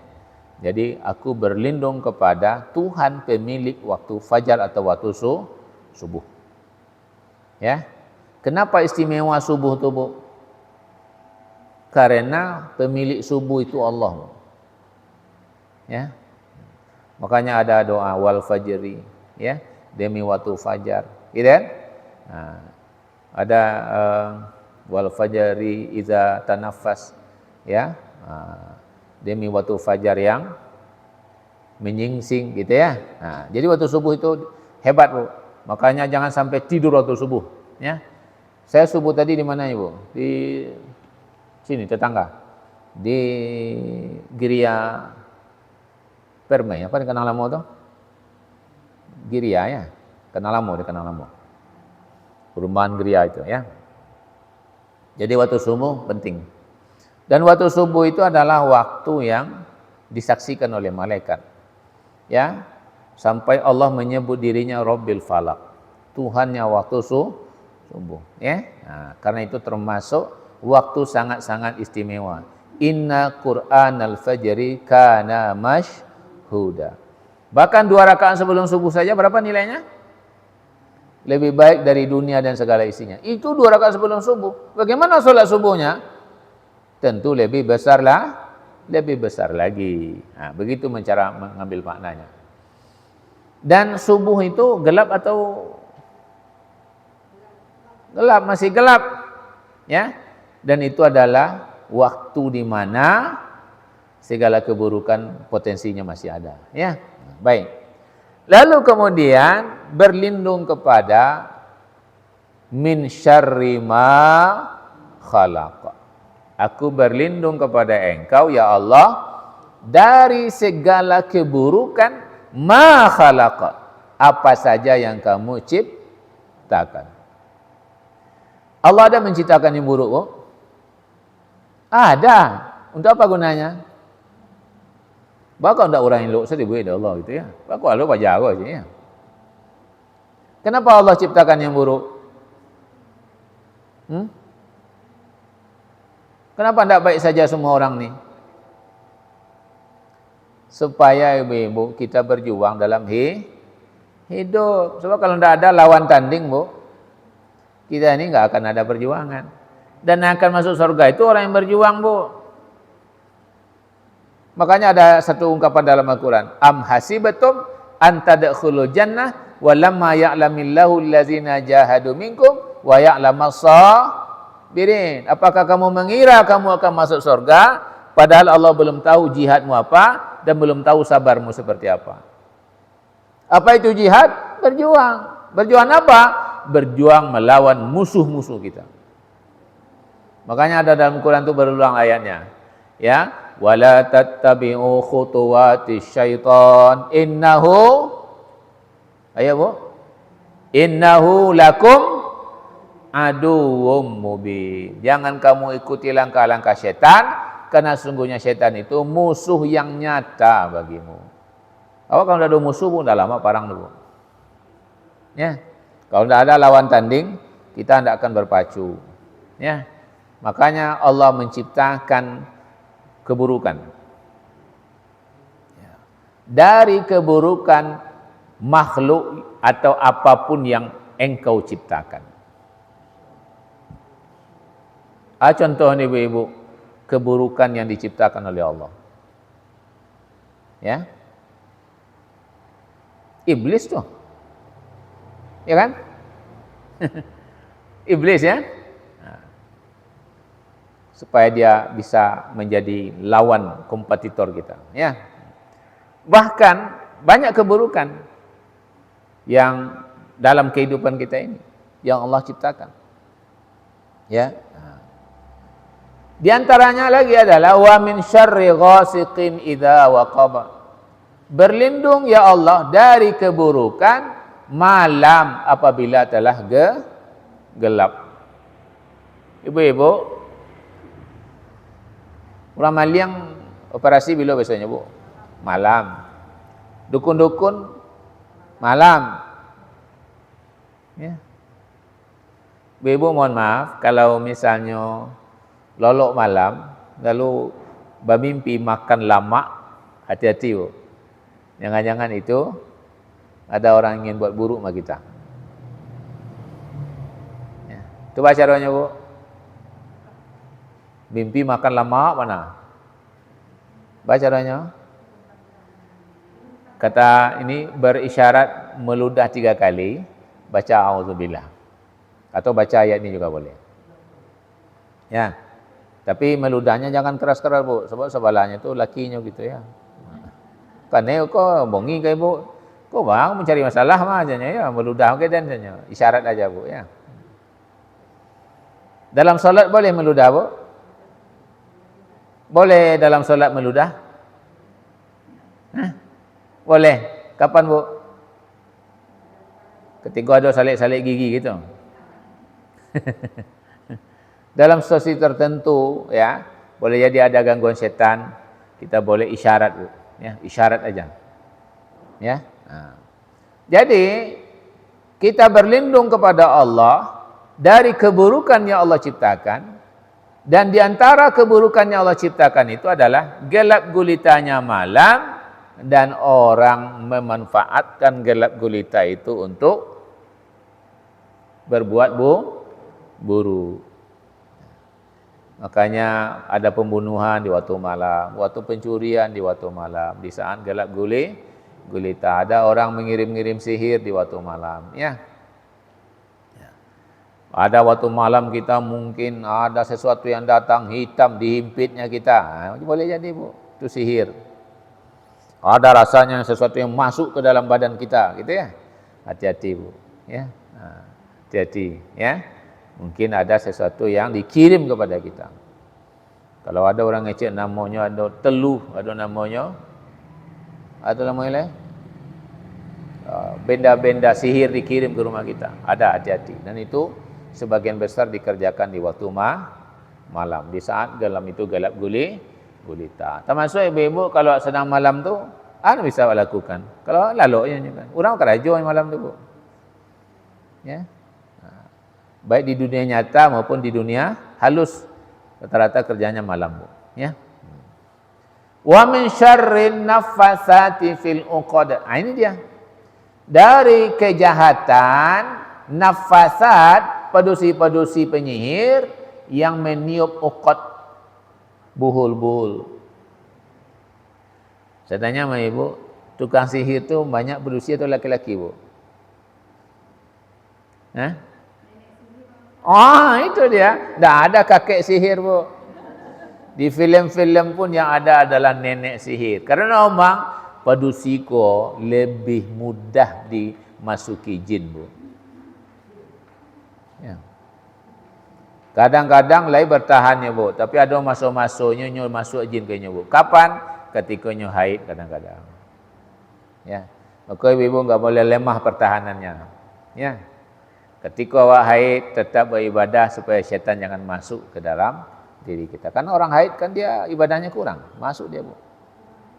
Ya, nah, maka enggak ada kakek sihir, yang ada nenek sihir. Karena memang wanita-wanita, kenapa disebut buhul-buhul, Bu? Karena cara kerja para dukun itu, tukang sihir itu adalah di waktu malam, dan dia main ambui-ambui, Bu. Ada namanya sihir perceraian, Bu. Nak bercerai esok aja laki, padahal ada sebab. Nak bercerai esok aja bini, padahal ada sebab, Bu.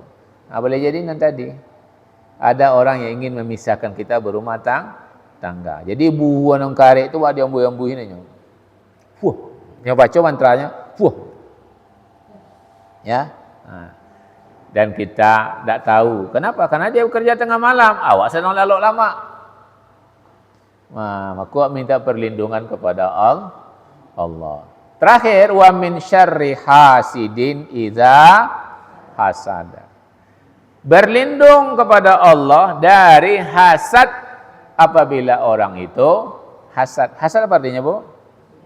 Dengki. Dengki itu kayak apa, Bu? Hah? Kayak apa dengki? Ada iri, ada dengki, apa bedanya, Bu? Hah? Kalau iri itu masih di hati, Bu. Kalau lah dengki lah keluar di perbuatan. Ya. Maka orang kalau iri ujungnya dengki. Dengki itu kadang bertingkat-tingkat pula, Bu.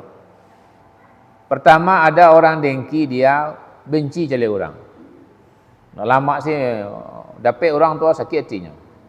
Tapi dalam hati aja. Ada non kedengkiannya tu diwujudkannya dalam bentuk sikap.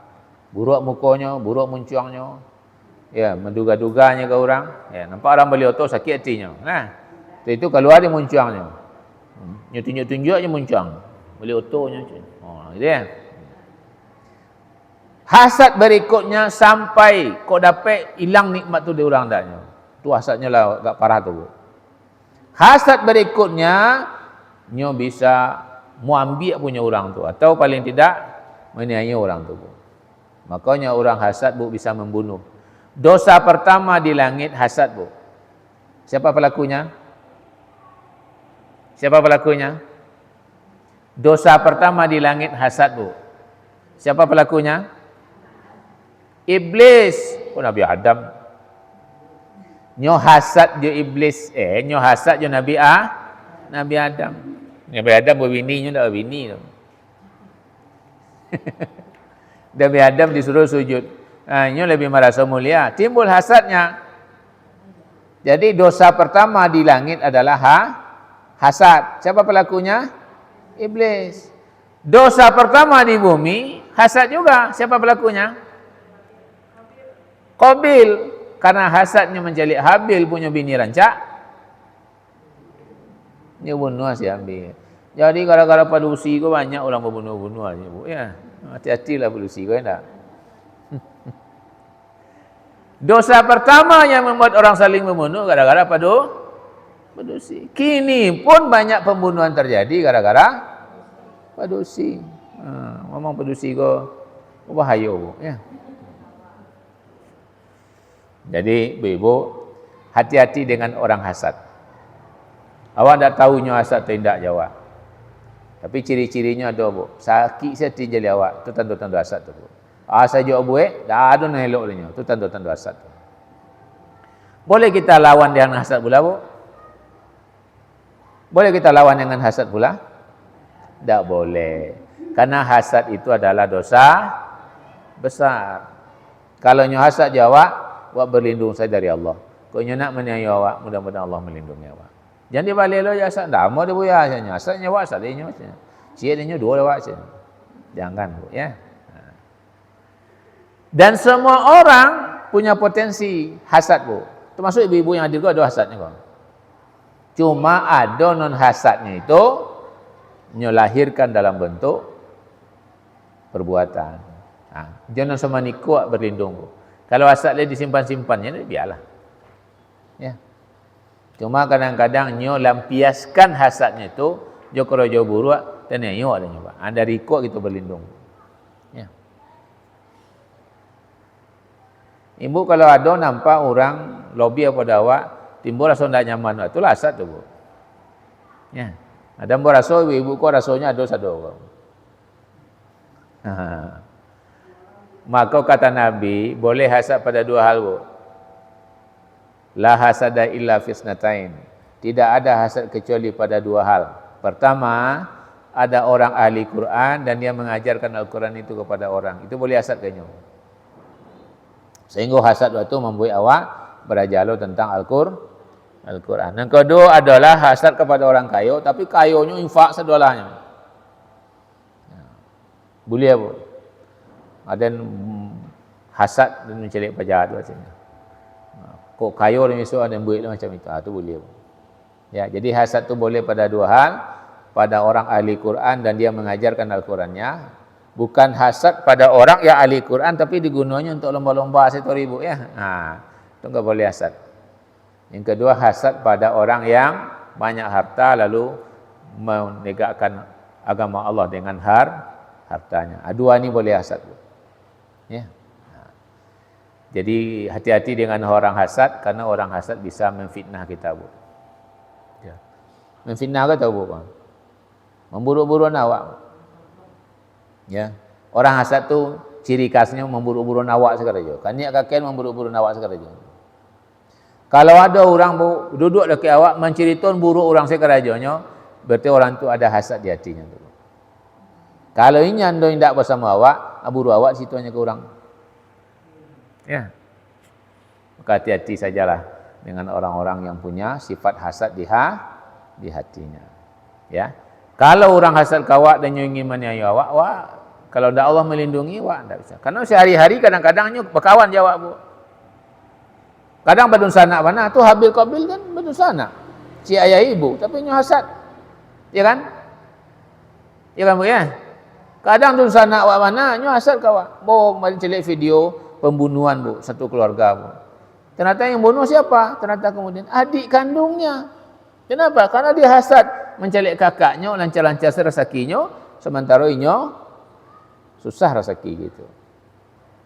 Hasad dia. Kalau bisa hancurlah gitu. Dibunuhnya. Jadi kadang-kadang yang hasad tu keluarga sendiri, anak sendiri, saudara kandung sendiri. Bahkan ada orang tua hasad dengan anaknya, Bu. Kapan? Ketika nyo ndak rela anaknya ya mendapatkan. Jadi hasad tu di antara definisinya ya namanya tu bencinya kalau ada orang lebih pada inyo gitu. Ya, bancinya sama kayak iblis tadi. Bancinya karena Adam lebih diistimewakan oleh Allah. Timbul hasadnya. Ya. Sampai hari kiamat iblis akan merusak manusia karena dia hasad dengan Adam, ya, dan juga hasad dengan anak cucu Adam. Jadi tidak bisa melindungi awak kecuali Allah kalau ada orang hasad ke awak. Ingin menganiaya awak tidak tahu, Bu. Dikirimnya hasadnya malam-malam. Mau tahu? Ya. Ya, mau tahu? Tidak bisa, Bu. Kalau Allah melindungi kita semuanya, ya, kok terjadi juga berarti atas izin Allah, mungkin sedang menguji awak atau peringatan, gitu ya. Tapi kalau Allah melindungi, kita tak akan apa-apa. Karena bismillahil la yadurru ma'asmihi syai'un fil ardi wala fis sama wa huwas samiul alim. Dapat ini zikir ini, Bu? Itu zikir pagi dan petang. Bismillahilladzi la yadurru ma'asmihi syai'un fil ardi wala fis sama wa huwas samiul alim. Dengan nama Allah tak ada yang bisa memberi mudarat kepada diri kita kecuali dengan izin Allah, dan Allah itu Maha mengetahui lagi Maha mendengar, ya. Jadi insyaallah kalau dibaca zikir itu, Bu, insyaallah kita tidak akan apa-apa. Bismillahirrahmanirrahim la yadurru ma'asmihi syai'un fil ardi wala fis sama, baik di langit maupun di bumi, enggak ada, insyaallah enggak apa-apa. Ya, wa huwas samiul. Jadi, Bu, aman kita insyaallah, ya. Oke, Bu, sampai di situ mungkin kita anggap selesai al-mu'awizatain ini, ya. Apa pelajaran pentingnya kira-kira, Ibu? Untuk diamalkan kok. Pelajaran pentingnya untuk bisa ibu-ibu amalkan apa kira-kira?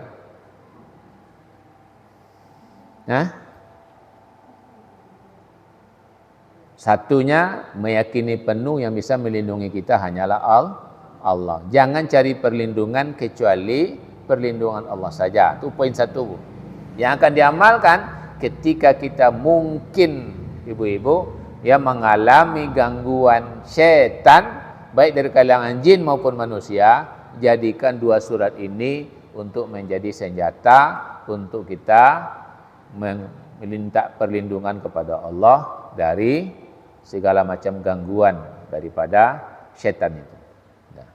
Bisa taluk dia untuk manusia kok? Bisa. Ada guru ngaji dulu mengamalkan ini. Mau dirampok dia oleh orang. Dibacanya ayat kursi, dibacanya doa ini. Akhirnya enggak jadi merampok, Bu. Dilindungi dia oleh Allah. Makanya tanya ke perampok tu, "Mengapa kalian saja? Rencana kami ke merampok apa saja. Cuma ndak selalu tiba saya malih hati kami saja. Baik ke merampok kalian saja kan? Yo, kami ndak berpiti. Aku piti, hanya merampok je saja. akhirnya dia merampok dulu. Ya.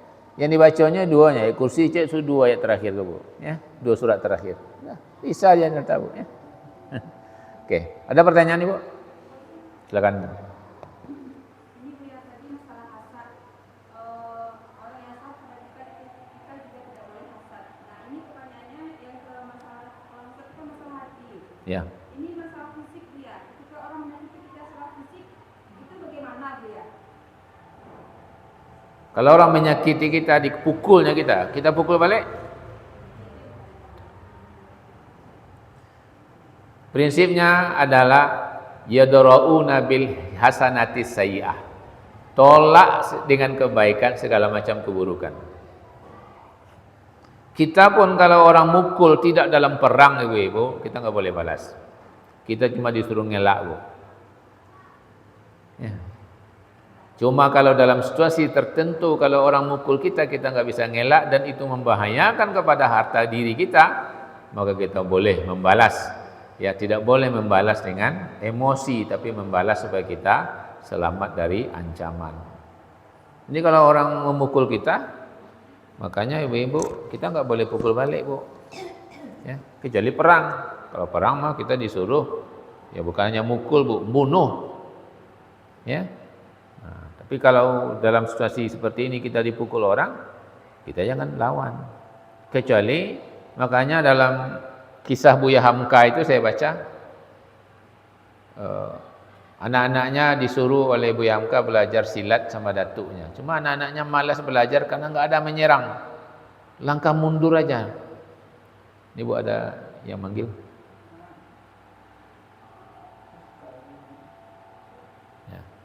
Jadi langkah mundur aja. Istilahnya dalam silik kok. Bukan langkah maju, bukan nyerang. Saya heran sehingga anak-anaknya malas belajar. Anak tu menyerang-nyerang ni, anak tu melawannya gitu. Ternyata ketika Buya Hamka berjalan sama anaknya melihat kok ayah ni ketika diserang oleh perampok, dia cuma ngelak-ngelak aja dan akhirnya perampok kewalahan. Oh, rupanya itulah kenapa dulu tak diajarkan kami menyerang. Cuma diajari mengelak. Dalam mengelak tu aja ternyata perampoknya tidak jadi menyerang lagi karena setiap dia elak dak dokanai akhirnya nyupai salah gitu. Ya. Jadi prinsipnya kecuali dalam perang kita enggak boleh nyerang balik. Ya. Tolaklah keburukan dengan kebaikan. Taluk, Bu. Senyumnya kawak, membuduknya kawak, senyum ke nyoleh taluk, Bu. Bonginya kawak, sayang ke nyoleh taluk, Bu. Wah, hebat ibu-ibu itu. Karena kalau ikut majlis taklim gitu ya. Kalau oleh kawan tak ada bongi, kawan tak bisa ada buyanya, sianya gitu ya. Membuduknya kawan lebih membuduk lagi nyoleh gitu ya. Gitu. Adanya cik buduknya dua gitu ya. Jadi tolak. Idfa billati hiya ahsan. Tolak ya keburukan dengan yang lebih baik. Nabi diludah-ludahi sama orang, Bu. Sakit orang tu. Dia pula caliak dulu kan. Tak ada kawan-kawan yang caliak, Nabi dia caliak. Ya kan? Dan itu kisah bukannya sekali, Bu, berkali-kali, bukannya satu orang, banyak orang. Cuma yang dia badikan itu kisah sering diungkapkan. Ada juga orang-orang soleh kayak gitu. Ada siapa? Imam Ahmad bin Hanbal atau Imam Abu Hanifah? Nyoba tetangga, Bu. Nyo sakit, Bu. Dia lihat dia tetangganya. Nyo lihat sampai lalu dinding tu buat barang raya, Bu. Busuk ajalah. Nyo kecian dia tetangganya. Lah barang lamunya barang raya tu dinding tu. Lah lama sejak ambo tinggal siko saja. Tetangga ku tahu tu WC-nya, Bu. Bakon tak kecian, keciannya. Kalau di kecian nanti tersinggung. Tersadar seorang si tetangganya, ya Allah gitu ya. Itu gua iya WC mau merembes kepala. Tak pernah nyo tetangganya Imam Abu apa itu ya, mengecek tu gitu. Gak sepatah jo. Gua iya WC lah basah kamar rambut dia tu ngecek tu. Takut inyo tersinggung tetangganya. Coba yang lewat itu sampai segitunya tolak ya busuk WC orang sebelah non merembes ke kamarnya jo diam saja, Bu. Ya. Tidak datang tetangganya mencarinya sakit, tak tahu tetangganya baru WC-nya merembes ke kamar orang sebelah. Nah, itu mungkin kayak perumnas sekolah rumahnya, Bu ya. Nah, kalau dinding cik berdua kadang-kadang gitu ya. Baik, cukup mungkin Ibu ya. Karena masuk asar lagi 7 menit lagi. Banyak maaf, terima kasih Ibu-ibu. Mudah-mudahan bisa kita amalkan. Kalau ada rasanya gangguan-gangguan, baca kok. Ya. Mau tidur baca ya ini, ya. Mau malam baca ya ini. Mudah-mudahan Allah pelihara kita, ya. Allah sudah mencukupkan untuk kita beberapa doa zikir untuk meminta perlindungan kepada Allah. Enggak perlu perlindungan kepada siapapun lagi atau kepada apapun, termasuk yang tadi itu benda-benda, termasuk jimat-jimat, ya. Nah, itu saja, banyak maaf, terima kasih. Kita akhiri dengan doa kafaratul majlis. Subhanakallahumma wa bihamdika asyhadu an la ilaha illa anta astaghfiruka wa atubu ilaik. Assalamualaikum warahmatullahi wabarakatuh.